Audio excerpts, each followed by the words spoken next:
جمعے کے دن غسل کرنا ضروری ہے. فرض کے درجے میں تو نہیں لیکن پسندیدہ ہے اور اس کی بہت تاکید کی گئی ہے. یہی وجہ ہے کہ بعض ائمہ کے نزدیک واجب ہے، لازم ہے، جمعہ ہوتا نہیں جب تک غسل نہ کیا جائے. اور بعض نے کہا کہ یہ وجوب کے معنوں میں نہیں بلکہ مستحب ہونے کے معنوں میں ہے. ہر بالغ پر جمعہ کے لیے جانا ضروری ہے اور ہر وہ شخص جس پر جمعہ کے لیے جانا ضروری ہے اس پر غسل ہے، یعنی اس کو لازمی غسل کرنا چاہیے، الا یہ کہ کوئی مجبوری ہو.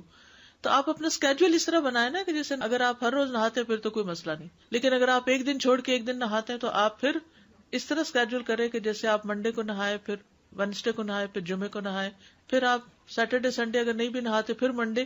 تو اس طرح آپ جمعے کو مس نہیں کریں گے.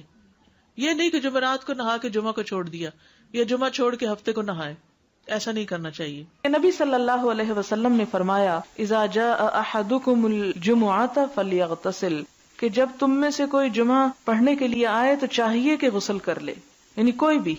آپ نے فرمایا کہ جمعے کے دن کا غسل ہر جوان شخص پر فرض ہے، واجب ہے، اور واجب یہاں یعنی لازم کے معنوں میں آ رہا ہے.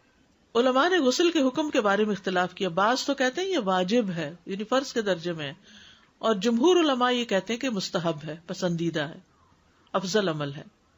حدیث میں آتا ہے جس نے جمعے کے دن وضو کیا اس نے اچھا کیا، اور جس نے غسل کیا تو یہ افضل ہے. عمر بن خطاب اس اسنا میں کہ وہ کھڑے تھے جمعے کے دن خطبہ دیتے ہوئے، اذ جاء رجل من المہاجرین الاولین، جب آیا ان کے پاس ایک شخص مہاجرین میں سے جو سب سے پہلے مہاجر تھے، من اصحاب النبی صلی اللہ علیہ وسلم، حضور صلی اللہ علیہ وسلم کے ساتھیوں میں سے بھی تھے، اور کہا جاتا ہے کہ یہ حضرت عثمان تھے. فناداہ عمر، تو ان کو حضرت عمر نے خطبے کے حالت میں پکارا. ایت ساعۃ ھذہ، کون سی ہے گھڑی یہ کون سا وقت ہے؟ قال انی شغلت، تو انہوں نے کہا کہ میں مشغول تھا. فلم انقلب الی اہلی، تو میں گھر نہ جا سکا.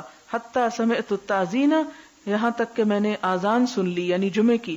فلم ازد علی ان تودعت، تو میں نے نہ زیادہ کیا اس پر کہ میں وضو ہی کر لوں، یعنی میں صرف وضو کر کے آ گیا. فقال، تو فرمایا کس نے؟ حضرت عمر نے.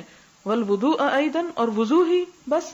وقد علمت، حالانکہ تم کو پتا ہے، ان رسول اللہ صلی اللہ علیہ وسلم کان یأمر بالغسل، کہ نبی صلی اللہ علیہ وسلم غسل کرنے کا حکم دیا کرتے تھے. تو اس سے آپ حضرت عمر کے اس کا بھی اندازہ لگا سکتے ہیں کہ وہ سنتوں کی پابندی کرانے میں بھی کس قدر شدید تھے، کہ حضرت عثمان جیسے شخص کو بھی انہوں نے نہیں بخشا، اور خطبے کی حالت میں بھی ان کو سب لوگوں کے سامنے پکڑ کے کہا کہ تم صرف وضو کر کے کیوں آ گئے ہو، نہائے کیوں نہیں.